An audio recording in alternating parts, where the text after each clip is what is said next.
Assalamualaikum warahmatullahi wabarakatuh. Mustafa Muhammadin sallallahu alaihi wasallam hadirati wa jami'a masyhadi aswalhin wa jalal malaikatul muqarrabin wa sanila mu'alif hadzal kitab As-Said Muhammad bin Alwi al-Maliki al-Hasani al-Makki summa kullu sunnah husan labana umatina hajatina husanila mahatina al-asqiya malam asatidihim wa talamidihim wa ahli baitihim lillahi ta'ala lahumul fatihah.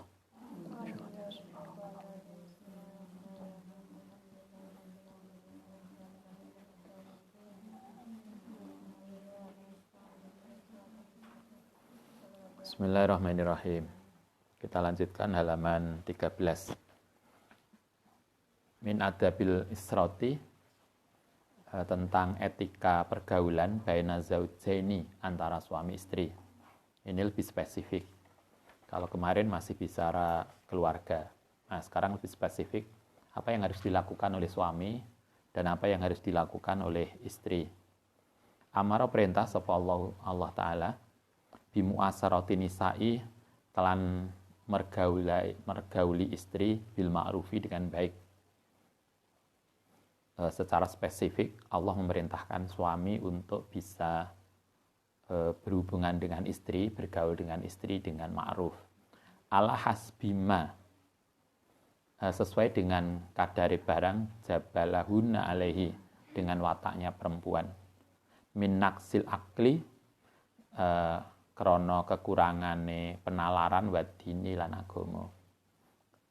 Ini sesuai dengan konteks ketika itu, di mana biasanya bukan ketika itu juga ya, sampai hari ini juga kayaknya. Sebagian besar perempuan itu biasanya secara pendidikan kalah dengan laki-laki, yang sering saya sampaikan. Paling rata-rata perempuan sampai S1. S2 wis jarang, atau masih mending lah kalau di UIN. S2 masih banyak. Yang enggak banyak itu S3. Dari mayoritas S1 perempuan, S2 masih mending, S3 enggak. Padahal yang laki-laki yang mau S3 itu di S1 dan S2-nya prestasinya enggak bagus. Anda bisa mikir, bisa kita hitung. S1 yang pinter wedok, yang dapat ranking perempuan, mahasiswi. Di S2 rata-rata yang nilainya bagus perempuan. Delalah, sing S3 perempuan enggak ada.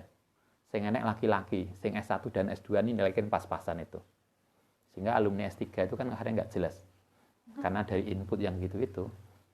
Karena itulah Anda yang perempuan mestinya itu.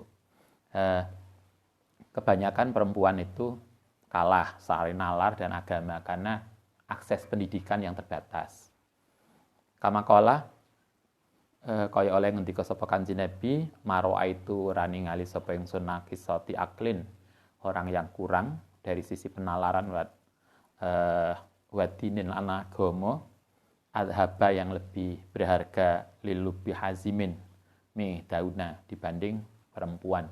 Maksudnya kebanyakan perempuan. Nabi tidak mengatakan bahwa perempuan itu mesti kalah dengan laki-laki, tetapi kebanyakan perempuan itu kalah pada akses pendidikan, sehingga kemudian kurang pada aspek itu. Karena itulah, karena kebanyakan perempuan itu kalah akses pada aspek pendidikan, sementara yang menang itu laki-laki, maka ketika laki-laki itu menikahi perempuan, maka dia harus iso ngemong istrinya, bukan malah sebaliknya sewenang-wenang.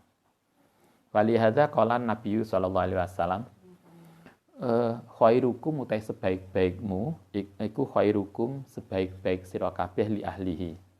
Kata Nabi, suami yang baik itu adalah suami yang baik pada keluarganya.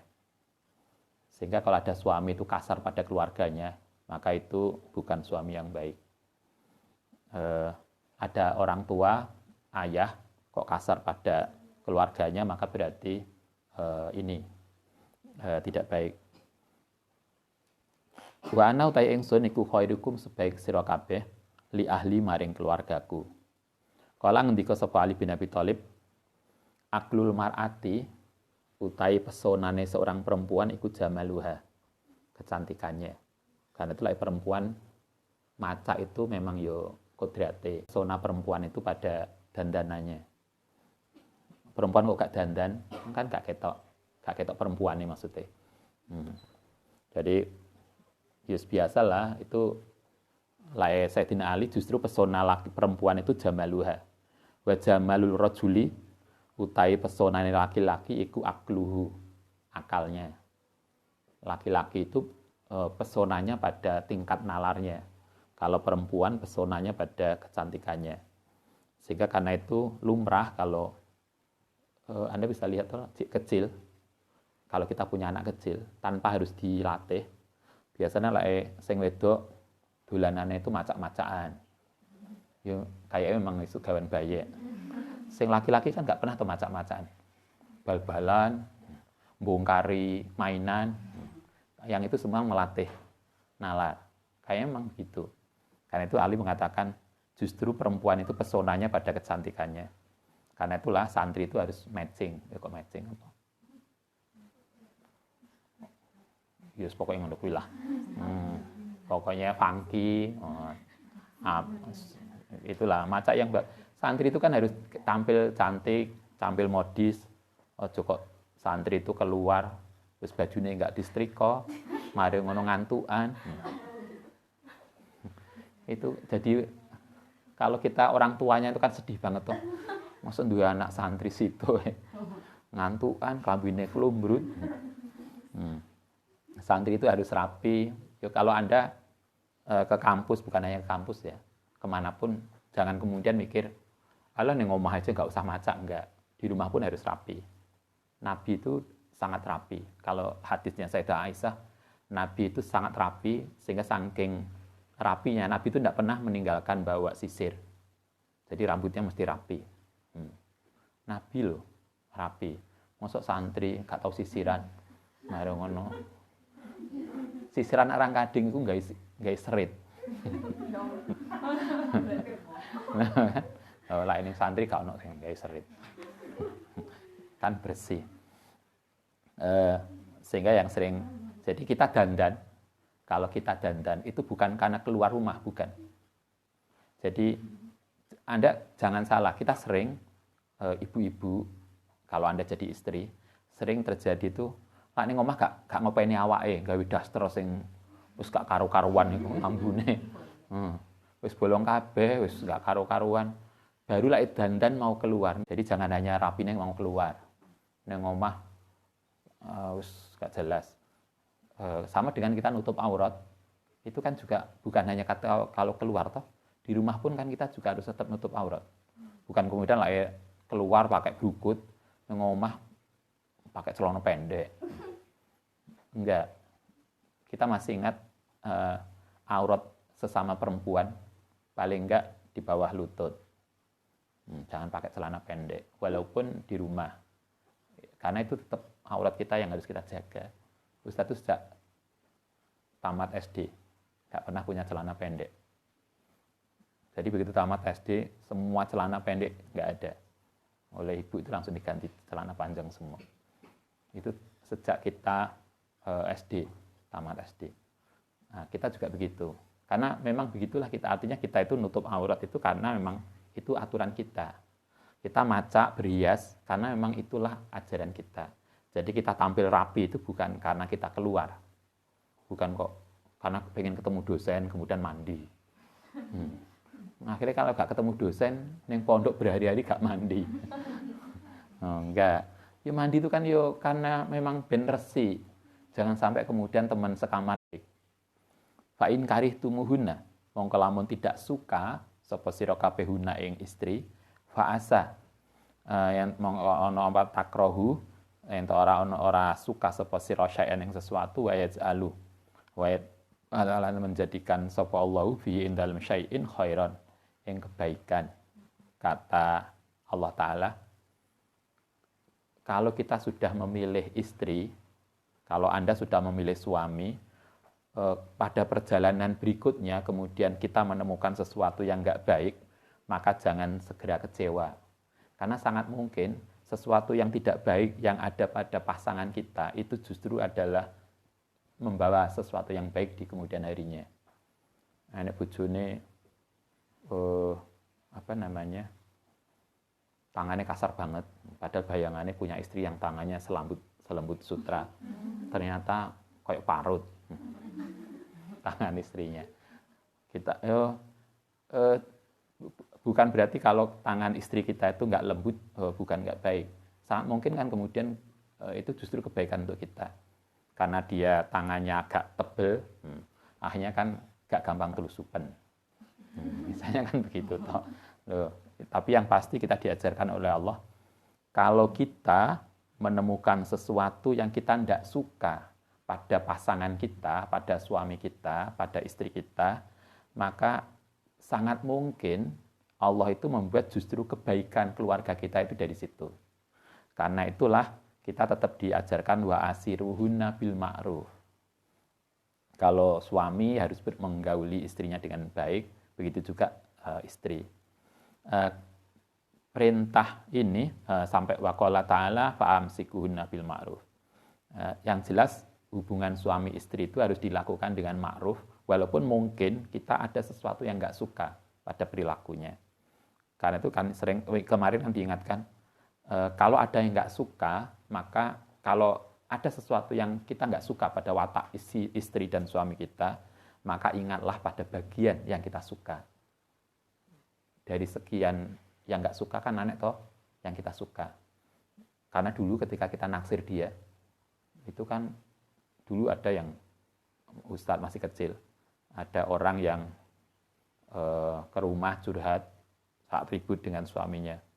Salah satu yang kita masih ingat betul, istrinya dibilang ketika ditanya oleh ibu, Bien kok kenapa sekarang ribut sama suaminya? Dulu yang kamu sendiri yang milih.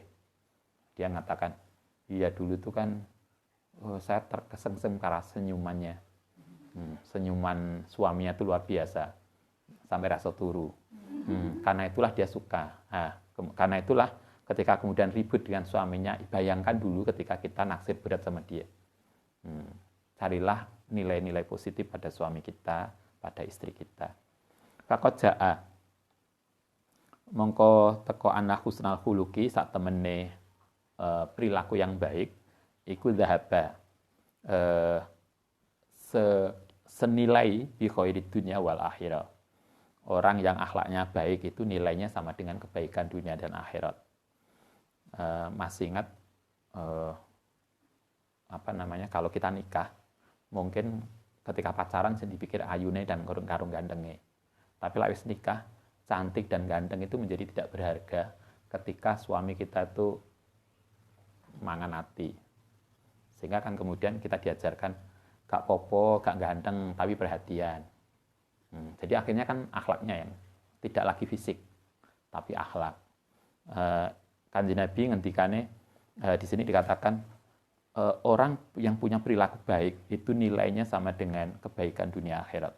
Wa anna rajula iku laya beluhu bisa mencapai bi husni khuluqihi kelawan baik akhlake rajul manazila ing beberapa tingkatan tempat fil jannati ing dalam surga layab luhuha yang tidak bisa mencapai ha ing manazil diamalin dengan amal.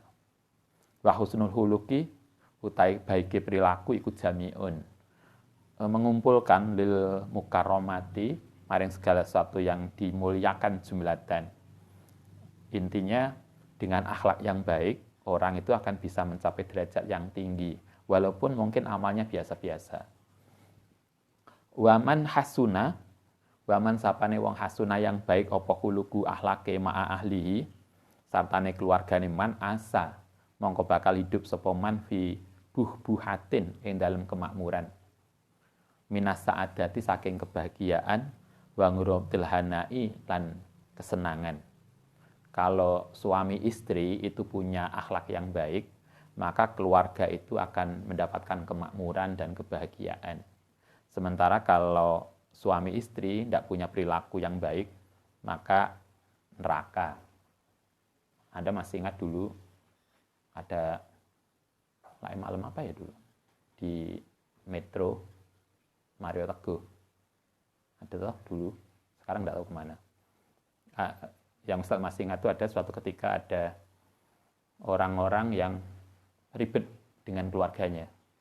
Ada seorang ibu-ibu yang cerita, ketika itu konteksnya Maria Teguh ingin mengatakan pada kita, ngajari kita, kalau kita itu nyari pasangan, maka kita harus kenal siapa dia.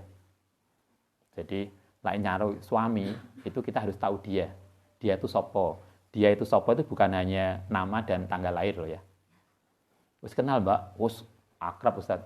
Namanya tahu tanggal lahirnya, bukan itu. Yang kita sebut kenal dengan dia itu karakter dan wataknya. Nah, itu yang penting. Sesuai dengan konteks yang kita kaji sekarang. Nah, di momen itu ada seorang ibu yang cantik banget.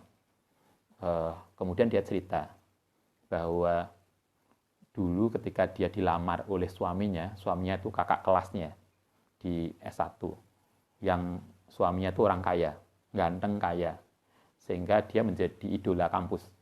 Ketika dia dilamar oleh suami itu, dia rasanya menjadi perempuan yang paling beruntung di dunia. Tapi rupanya suaminya itu tidak punya perilaku yang bagus. Setahun, 2 tahun menikah, setelah punya anak 2, suaminya itu rupanya kesengsem dengan sekretarisnya di kantor. Kemudian selingkuh. Begitu ketahuan, dia minta maaf dan kembali. Ternyata minta maaf yang pertama itu tidak membuat dia jera. Sekretarisnya dipecat, diganti, begitu ganti sekretaris baru, naksir yang baru lagi. Akhirnya dia minta cerai. Artinya kalau kita diajarkan di sini, kalau pasangan hidup, suami istri itu tidak punya moral, tidak punya akhlak, tidak punya etika yang baik, keluarga akan jadi sengsara. Sebaliknya ketika suami istri itu dengan akhlak yang baik, maka keluarga itu akan hidup dengan bahagia dan makmur. Sehingga yang dilihat itu bukan fisik, tetapi adalah akhlaknya. Wakila, dan juga disampaikan, husnul khuluqi, utai sebaik-baiknya atau akhlak yang baik, wa husnul jiwari, dan tetangga yang baik, iku yu amironi, bisa memakmurkan ad-diyara ing rumah. Kalau kita punya pasangan hidup yang baik, tetangga-tetangga juga baik, maka kenikmatan dunia sudah selesai. Kalau Anda bisa bayangkan punya keluarga yang luar biasa baik, suami kita baik, anak-anak kita sukses, keluarga di sekitar kita juga lingkungannya nyaman, itu kan udah luar biasa kebahagiaan toh. Apalagi yang dicari kalau semua sudah itu. Nah, itulah intinya hidup dalam keluarga. Wa akhiruma, utawi akhire barang auso yang wasiat di iklan masuk alaihi salatu wassalam kanjeng Nabi. Ini wasiat terakhir kanjeng Nabi. Salasu kalimatin utai 3 kalimat. Dola yatakalamu, menyampaikan sapa Nabi dihina kelan 3 hatta jal talat jelaja, sehingga gemetar apa lisane Nabi. Artinya ketika menjelang wafat, Nabi itu menyampaikan 3 pesan ini. Yang pesan itu disampaikan dengan sepenuh hati, sampai Nabi mengucapkannya itu gemetar. Apa lisane Nabi, wa khofiyah, lan jadi samar apa kalamuhu. Ucapannya Nabi karena sudah sakit, ucapannya lirih, tapi disampaikan dengan sepenuh hati. Sehingga kemudian lisan Nabi itu bergetar karena dengan penuh perasaan. Ja'ala yaqulu kama rawahu sapa an-Nasa'i wa Ibnu Hijjah wa Ibnu Majah. Apa pesan Nabi? 1, as-shalah. Pesan Nabi jangan tinggalkan salat. Pesan terakhir Nabi untuk kita. Karena itulah mari kita usahakan serepot apapun jangan lupa salat. Itu 1. Yang kedua, wama lan barang malakat yang menguasai opo aimanukum, kekuasaanmu. Artinya pesan tentang budak-budak, anak buah atau apapun yang menjadi tanggung jawab kita. La tukallifuhum, jangan membebani sira kabehum ing mereka ma ing barang layu tikuna, yang tidak mampu sapa sira. Kalau Anda jadi pejabat, kalau Anda jadi juragan, jangan pernah memberikan pekerjaan yang di luar batas kemampuan mereka. Karena kita tahu toh, misalnya kalau Anda di kantor, kita punya tahu bahwa anak buah kita itu kemampuannya begini. Kalau kita kerjakan ini bisa sekian lama. Maka jangan paksa mereka untuk melakukan sesuatu yang tidak mereka mampu lakukan. Apalagi kalau Anda menjadi juragan, punya membantu, itu harus tahu. Yang dulu pernah saya ceritakan ketika pulang haji, pulang umroh, ketemu dengan orang sebangku begini di pesawat. Ada seorang TKW, ibu-ibu yang cerita dengan kalau saya melihat kayak dengan penuh perasaan banget. Betapa perjuangan dia menjadi TKW itu luar biasa. Dia cerita, dia itu sendiri atau hanya berdua di sebuah bangunan rumah. Kalau Saudi itu kayak orang India. Jadi rumah besar, tingkat 1, tingkat 2, tingkat 3. Itu dinggoni sak keluarga. Jadi mbae, anake, putune di situ. Nah, ibu itu harus melayani kebutuhan mbae, anake, dan cucunya. Coba. Sehingga dia subuh harus sudah bangun untuk melayani kebutuhan mbae, anake, cucunya, tanpa, mestinya kan itu hitungannya kan harusnya butuh beberapa pembantu. Tapi dia hanya sendiri atau 2 orang. Yang itu nggak cukup. Sehingga dia harus mulai kerja mulai subuh sampai sampai malam. Cuma segitunya. Itu kan artinya itu memberikan pekerjaan di luar batas kemampuan. Kan ada ukurannya toh. Pekerjaan itu butuh orang berapa. Pesan Nabi adalah jangan memberikan pekerjaan di luar batas kemampuan orang. Yang ketiga, finnisa'i ing dalem istri. Fa innahuna krana nisa iku awanun, menjadi awan itu tawanan atau tanggung jawab. Fi aidikum ing dalam tanganmu. Istrimu itu adalah tanggung jawabmu. Karena itu hati-hati ketika menjaga istri kita. Akhadtumuhunna, ketika ngambil sapa sirahuna ing istri iku bi ahdillahi taala, janjinya dengan Allah taala. Ketika Anda masih ingat ketika Anda suami yang di rumah yang jadi suami, ketika dinikahkan oleh orang tua, oleh mertua, angkahtuka wa zawajtuka, maka kan kita kemudian menerima ikatan itu dengan qabiltu. Maka ketika kita laki-laki menerima qabiltu itu menerima tanggung jawab itu bukan dari orang tua loh ya. Tapi menerima tanggung jawab dari Allah Subhanahu wa taala. Sehingga istri yang kita ambil dari mertua itu janji kita itu kepada Allah. Bahwa kita akan memelihara, apa bahasanya? Merawat istri kita dengan baik. Angan makani. Jadi artinya kita diajarkan oleh Nabi, ingat loh istrimu. Istrimu itu tanggung jawabmu yang kamu ngambil dari orang tua, dari mertua itu janjinya kepada Allah. Sehingga jangan sekali-kali kemudian sembrono dengan istri kita. Kadang kan kita lupa itu. Itulah kenapa kemudian Ustaz sering menyampaikan, kalau Anda nanti nikah, kalau orang tua Anda masing-masing bisa menikahkan, maka mintalah orang tua kita yang mengijabkan. Karena beda loh rasanya sebagai suami. Nah, Ustaz dulu kan begitu ijaban kan, yang ijabkan mertua, abah mertua. Jadi kita ketika qabil itu merasa kita itu menerima limpahan tanggung jawab putrinya, yang awalnya tanggung jawab orang tua menjadi tanggung jawab kita. Ya lah Pak Mudin, sing nikahno atau Pak Naib kan beda toh. Kaya kan diwakilno, nah gitu. Ya kecuali kalau nggak mampu ya nggak apa-apa. Tapi kalau mampu, usahakan, karena beda. Ya pada Anda kan beda toh rasanya menerima rapot dari kepala sekolah langsung. Kalau diwakilnya, itu kan beda. Nah, kita juga begitu. Ada perasaan yang luar biasa. Pesan Nabi begitu. Ingatlah istrimu, karena itu adalah tanggung jawab kita. Yang kita mengambil dari mertua, itu adalah bi'ahdillah. Kita janjinya kepada Allah Subhanahu wa taala. Wastahalaltum, lan memberikan kehalalan sapa Allah tum ing sira furujahuna. Kemudian kita iso boleh apa bahasa Madurane? Boleh geluk-geluk. Geluk apa geluk-geluk? Untuk ngeloni bojone, itu karena bikalimatillah, karena Allah. Jadi kemudian hubungan suami istri menjadi halal itu karena Allah. Karena itulah jangan pernah bermain-main dengan akad pernikahan. Karena itu sejak kemarin dikatakan akad pernikahan itu bukan persoalan main-main. Bukan kemudian Allah lah seneng yo nikah nanti lah yo bubar gak apa-apa, enggak. Itu bukan ajaran kita. Wa akhraja Saikhoni wa ghairihuma anu alaihi salatu wassalam anau qala istausu wasiata sapa sira binisai kelawan perempuan khairon ing sesuatu yang baik. Fa inal mar'ata krana setumune mar'ah iku khuliqat diciptakan min dolin saking apa ini?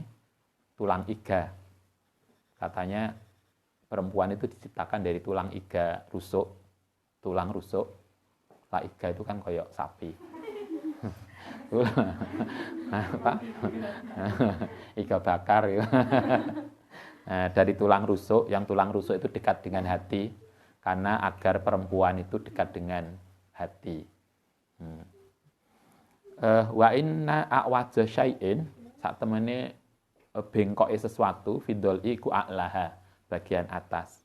Fa in dhahabta mongko lamun berangkat sapa sira tukimuhu yaitu menuntut meluruskan ya kasar tahu mongko akan memecahkan sapa sira hu ing dolin. Fa in tarok tahu mongko lamun membiarkan sapa sira lam tazal mongko akan terus-terusan ono iku akwajun bengkok. Kata Nabi, perempuan itu diibaratkan dengan tulang iga. Tulang iga itu bengkok.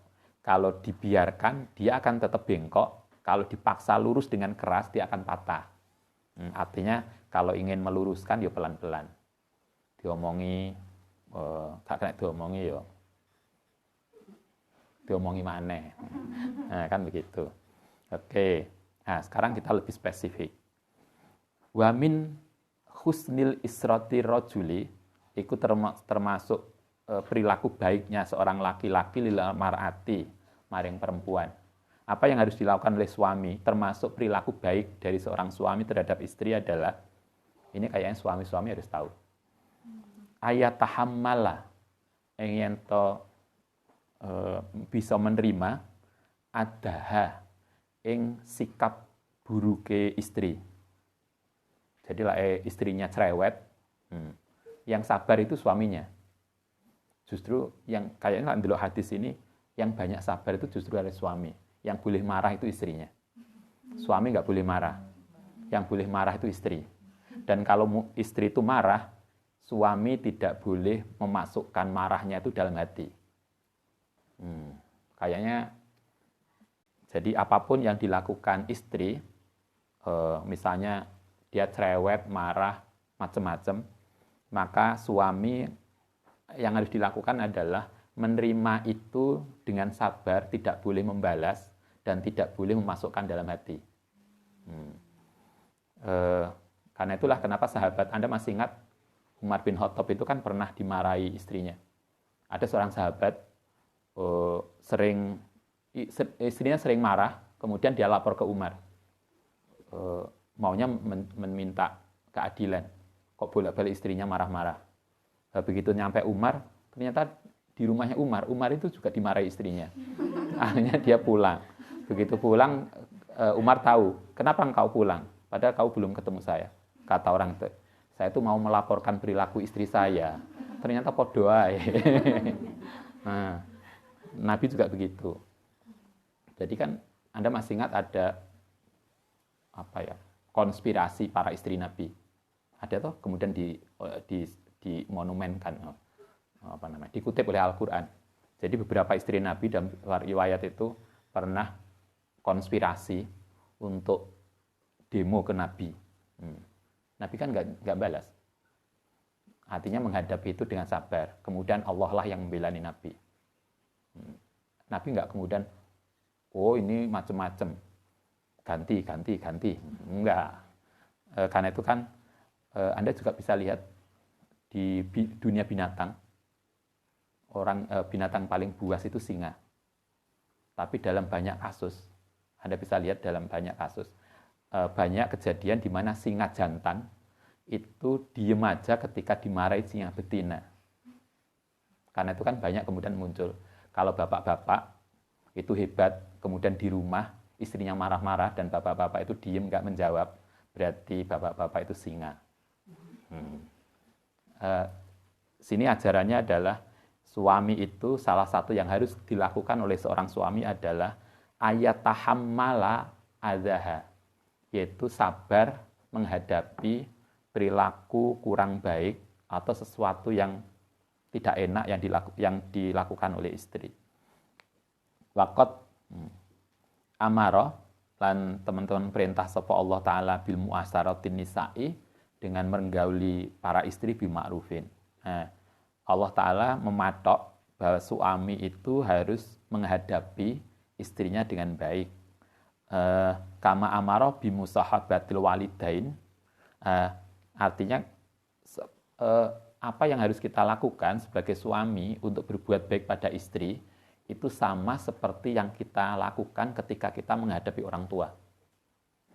Jadi kalau kita anak, itu harus berbuat baik pada orang tua, maka seorang suami juga sama harus berbuat baik seperti itu menghadapi istrinya.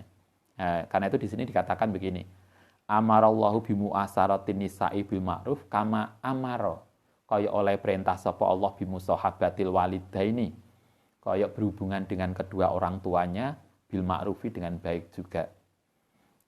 Kala ngendika sapa Allah taala bil walidaini ing dalam kasus orang tua wa sahibhuma. Anda bisa catat ayat ini, wa sahibhuma lan mergaulono sapa sira kabeh huma ing kedua orang tua fit dunya ing dalam dunya bil ma'ruf, ma'rufan dengan baik. Istilah yang dipakai oleh Al-Qur'an ketika menyuruh anak untuk berbuat baik pada orang tua adalah ma'ruf. Nah, istilah ma'ruf ini juga dipakai oleh Al-Quran ketika seorang suami harus berhubungan dengan istri. Podo istilahnya. Artinya suami itu ketika diperintahkan berbuat baik pada istri, itu cara berbuat baiknya sama seperti ketika seorang anak berbuat baik pada orang tuanya. Sehingga kalau kita belajar banyak riwayat kan, seorang laki-laki itu boleh mencium tangan orang itu dua. Satu mencium tangan orang tuanya, dan yang kedua mencium tangan istrinya. Kan luar biasa. Laki-laki kan diwalik. Koyoke istri itu menjadi subordinat suami. Padahal hadisnya nggak begitu. Mungkin pada konteks tertentu ya, tapi pada konteks ini cobalah Syekh Maliki urainya begitu. Ayat yang Al-Quran dipakai juga sama, wa sahyuma ma'rufan. Ayat yang kemudian wa qala lan ngendika sapa Allah taala bin nisa'i dalam kasus istri, wa asiruhunna lan bergaul sapa sira kabeh huna ing istri bil ma'ruf. Sama, ma'ruf dan ma'rufan. Kepada orang tua itu ma'ruf, kepada istri juga ma'ruf. Fa in karihtumu. Mongko lamun tidak suka sapa sira huna ing istri, fa asa antakunu antakrohu, mongko menawa ana apa yang enggak kau suka syai'an yang sesuatu wa yaj'alu dan menjadikan sapa Allah fihi khairan katsira. Kalau kemudian kita tidak menemukan sesuatu yang tidak baik pada perilaku istri kita, maka Allah kemudian mengingatkan, barangkali yang tidak baik pada istri kita itu justru menjadikan penyebab baik pada keluarga kita. Ini ihtimalal adza sak temene menanggung rasa tidak enak minal mar'ati saking istri inda toyshiha nalikane gegabai istri wa godobiha lan marai istri iku min khuluqil karimi saking akhlak yang mulia. Waqat kana alaihi salatu wassalam iku a'dzaman nasi iku ihtimalan a'dzaman nasi luwih agunge manusa apane ihtimalan oleh bisa menghadapi menanggung wahilman wa karoman. Nabi itu adalah salah satu contoh bagaimana seorang suami yang kuat menanggung perilaku kurang baik dari para istri-istrinya. Dan beliau nggak pernah kemudian dendam. Oh, rasakno yo. Nanti tak golekno kanca. Kan gitu toh. Nah, di sini tadi dikatakan wa taghfal, lupakan, jangan masuk hati. Terus biarin koyok inilah kalau kita ngadepi anak kecil, Dia marah ya biarin aja lah. Dirungokne, wis mari adik marah ya. Ya wis lah ya ngono. Semua marah macam-macam dirungokne dengan tekun wis sudah selesai makan wis. Mari toh. Masuk marah, lalu gak ditanggapi itu kan gak akan ada amunisi. Kalau ditanggapi kan, tapi lagi dibiarin. Wes selesaikan dulu marahnya, setelah itu kita minum teh. Kayak iklan. Kayak iklan itu kan. Kan selesai. Oke, kita selesaikan sampai itu yang kedua. Rawahu ba'du sahabati radhiyallahu anhu qala maraitu ora melihat sapa ingsun ahadan ing seseorang arhama yang luweh kasih bil iyali kelan keluarga min Rasulillah. Katanya sebagian sahabat tidak ada orang yang paling sabar dan penyayang kepada keluarganya kecuali Kanjeng Nabi. Itu contoh yang luar biasa. Wa fi tarikh Ibnu Asakir radhiyallahu an qala kana ana sapa Rasulullah sallallahu alaihi wasallam iku arhamun nasi luweh penyayangi manusa bisibyani kelawan anak-anak wal iyali dan keluarga. Sehingga kalau kita ingin nonton keluarga yang luar biasa, bacalah Sirah Nabawi. Bagaimana Nabi bergaul dengan para istrinya, itulah contoh kita. Baik, nanti besok kita lanjutkan yang kedua yang harus dilakukan suami terhadap istrinya. Banyak ngejak jalan-jalan dan rekreasi. Itu kan yang kedua kan begitu. Sehingga kalau Anda nanti jadi istri, itu hak istri untuk diajak jalan-jalan ke mall, belanja. Sehingga suami boleh, Dek, sampean bebas belanja apa ae. Pokoknya gak lebih dari 5.000. Misalnya. Baik, Al-Fatihah.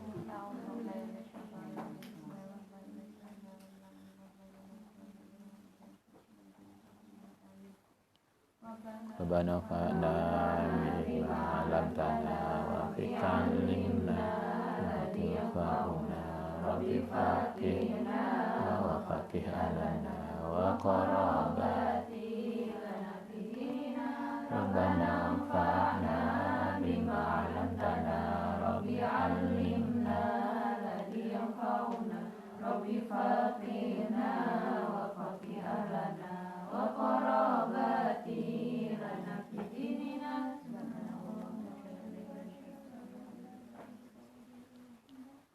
Assalamualaikum warahmatullahi wabarakatuh.